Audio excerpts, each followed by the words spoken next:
hari kuransoroti tumushira kwane we ko wewe yabizo challenge we ni babalao izo challenge zo kubaka equipe akayitwarana ibikombe niki zose yazibayemo ariko no munsi hari message principal perezida ya Mourinho harimo kuvuga ngo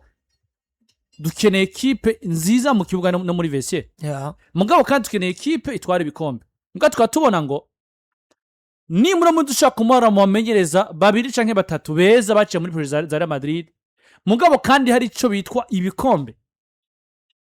adafise kuba kiyo equipe nziza mugabo ushaka umusoro w'utwara ibikombe ukagenda akazana abamenyereza bakatwara ivyo bikombe. Bon, sivyo twiteze iminsi yose kubera ko kuri no ncuro ugiye kuraba ibinyamakuru vyegereye cyane equipe ya Madrid bikubwira ko ngo Jose Mourinho kuri no ncuro afata ko aramahigwa dasanzwe kuba garutse Madrid kubera ko ngo yisanza nk'umuntu yoba yaragiye afite ideni Madrid avuga ngo ni gute natunze equipe nkiri nkavona iyo fasha Ligue des Champions ndayaye mugabo wibuke uno musi turabona equipe kugira ngo itware Ligue des Champions rero processes buriya kuzona equipe ikorotse brisque mitwara Ligue des Champions itabanje guserukira yere nko muri demi finale babigoye wibuke ro Jose Mourinho saison 2011-12 bagaruke demi finale muvyibuke basezegwa na equipe ya Bayern Dominique kuri za tiro bi Bayern citsindwa na Chelsea kuri finale kijya girubuka ko demi finale yari Real Madrid Bayern Chelsea Barcelona finale cikina Bayern na Chelsea iragitwara muri 2013 nubundi yasezerewe ryari muri demi finale contre Borussia Dortmund mvyibuke Lewandowski batsinda ibitsindo 4 match retour agaragaza gukora remontada none ibitsindo 3 nka 2 yari Dortmund yande ya Jurgen Klopp bivuze ngo Mourinho yasohotse amaze saison zibiri zikurikana agira gute agaruka muri demi finale raison pour laquelle nakaro yamusubiriye kiriya yavuye muri Paris Saint-Germain yaraziko ata excuse zobo nkamwe atogera nimiburi buraho Jose Mourinho yagize gute yageze ko muri process yo kurunda kiriya gikombe gira 10 cha Ligue des Champions Mourinho yakoze akazi gakomeye kuko yabasigiye demi finale zibiri muri make no mugabo yitwa Carlo Ancelotti abashikana finale barayitwara mugabo nawe uribuka ko yari na finale bari riske guhitakaza ko bagomboye igitsina muri 50 kandi reko no musaje aje no mu mwaka iyo projet nziza bisaba kinya tatwanye Champions League no munsi ahasanze abakinyi beza nico nkunda kuvuga si kibazo c'abakinyi ba Madrid tunze Real Madrid ntabakinyi babitunze je nakunze no kubivuga guhera mu mwaka uheze babi nibaza ko ari equipe kwisi yari nko mu equipe atatifisa abamediatere beza cyane ku rwego mpuzamakungu ugomba ku giti ciwe abakinyi beza no kuzura kwa effective biratandukanye Madrid bisaba abakinyi beza mugabo effective yabo ntiyari kugira beza kwanza mbere yuko effective yuzura abo beza bariya beza complementarité yabo irafise ikivuga naho batawafise effective ariko kandi hari uburyo biboneka ko meme nuko kutuzura ko effective uno musi Perez yamushiriye amafaranga kuri tano nase niyo bona Bayern Dominique ibaze ko Bayern Dominique kampana hindukije amaso kuri bande tushe sango Jackson bisobanura ngo mugabo equipe yari ijyana mugabo bisobanura ngo ideni Mourinho ya Santa ko afise Real Madrid ubwo hari vyireguzo kuri we mu gihe iryo deni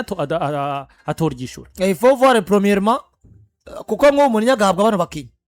nivyo araza kugerageza kubavyaza umusaruro probablement asove Madrid kuyisanga itogira saison blanche gira gatatu kubwo nje twenga na Liga cyangwa Copa del Rey ariko afise n'imiburi nka quart de finale cyangwa demi finale Ligue des Champions turashobora kuvuga ngo comment il a pu gérer aba bakinyi bose yari afise n'umusaruro turabe statistique uburyo banywana niki kuburyo ba equipe itanga icizere kubera ko twagiye turabona buriya mu mwaka wa mbere si ngombwa bikunde kuko bigaragara ko muri 11 de départ yiwe soit ashobora guhindura tactique abakinyi bari bamenyereye soit ashobora kongeramo abandi bashasha donc bagakina ivyo batari bamenyereye canke bagakina bataramenyerana soit bakazofata rythme batevye ariko kandi hari n'igihe bishobora gushika bagasezererwa na equipe yitwa ko yateguye kubarusha donc projet yabigeze kure par rapport yayo ya Jose Mourinho zo bigeze rero ni hano ngaruka ngavuga ngo arazi kwiyo pressure ateza kwisha ko kuvuga ngo Ligue des Champions na Sosthene nabahaye ariko harande ya pressure y'ivyo we yagiye dahe Madrid nivyo Madrid ikeneye ubunyene ni ibintu bibiri bitandukanye Madrid ubunyene ikeneye ngo kutwe twantura igikombe duheme nk'ubu nico kintu nagarutse kuvuga ngo hamwe mu kwa mbere Mourinho yogirirwa amahirwe yo guha Real Madrid Super Coupe dufata karori yo bari boost ikomeye cyane kuri equipe ya Madrid kuko basubiye gwema bavuga ngo voilà turagarutse mu mwuka wo kumva ngo peu importe naho cyo bari gito cy'umuriyoni umwe canke zibiri mugabo citwa igikombe kubera ko deja hari challenge nibaza ko azogitwara yaciyemo kwigikombe citabiriyemo Barcelona kirimo Atletico Madrid kirimo Bilbao nawe Real Madrid urinze ugitwara premier muratweretse ngo je suis capable d'affronter le Barça ou d'affronter l'Atletico Madrid mu bihe vyo kugwanira ibikombe aho rero wavuye ucugaruka muri Liga ugacuba bati muri Liga byagenze gute magaze gute bimeze gute ukavuga ngo challenge itegezo kwicamo hari na pressure igabanuka mugabo nk'ubu wowe utanguye Super Cup ikagucika n'ubundi tubona still ko atakintu kigaragara uratangura kwerekana Madrid niki kiza gutuma abantu badatangura kwiyumvira saison blanche igice cyangwa cyazo gitanguye aho niko tazo tuzi muri Ligue des Champions kuko na uko bizaba bimeze rero Madrid ivyikeneye nivyo zezo muri nyakeneye ni ibintu bitandukanye ariko muri no musi n'umukozi wa Madrid yiswe umukozi wa Madrid agomba gukora ibishoboka byose premièrement agasova Madrid akabakora muri bino bihe byo kumara amezi 28 atagikombe baze iyo bamaze kuyivamo rero nawe acatangura ati road to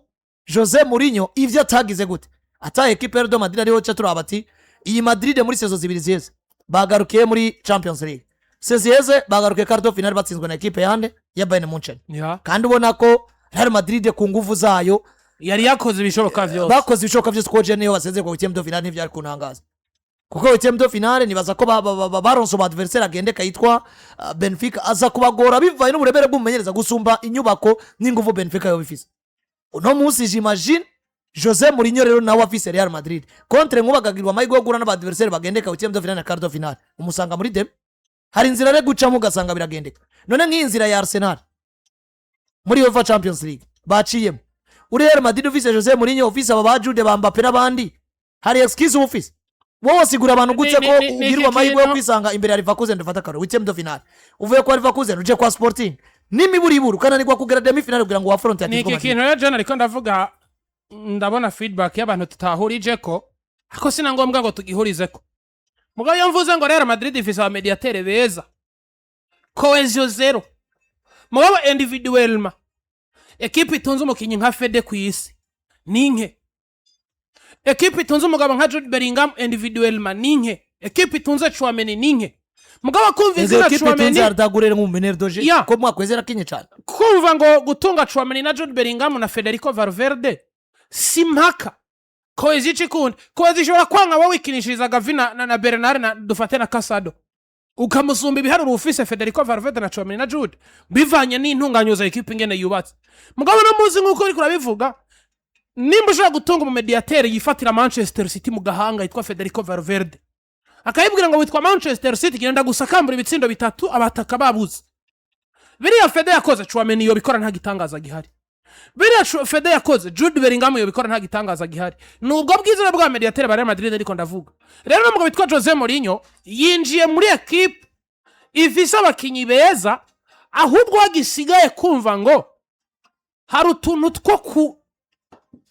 kunywanisha kugira ngo equipe yanje igera abantu bifuza rero munsi wowe uhabwa akazi na equipe yitwa Real Madrid iguha akazi ko kumenya ngo niyo twoguha abana muri B tugutuma ibikombe mugabo muri kino gihe Real Madrid yarigeze ni wari wo mwanya wo kubwira Jose Mourinho ngo utuhereze ibikombe ku nabi no ku neza mugabo kubera izina bamaze kubaka ivyo bazovyisangamo ariko Jose Mourinho sinzi bizobejo mugabo iconzi coco Jose Mourinho equipe agomba kuzoyisigira impinduka iconzi ndakana ijambo ryiwe rya mbere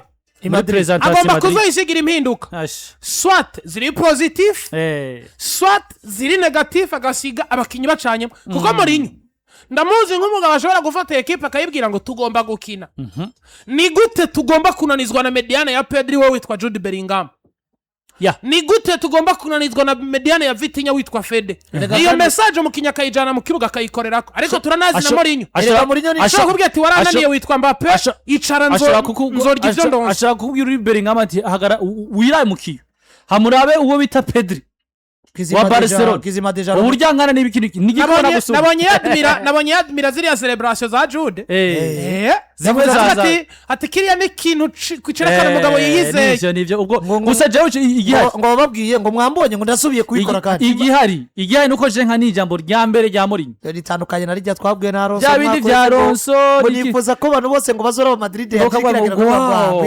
ngiyo na Madrid yanje yakaba Mourinho niba ivyo nka Mourinho icoza zo ari bomb hari ijambo ryigeze gusirikira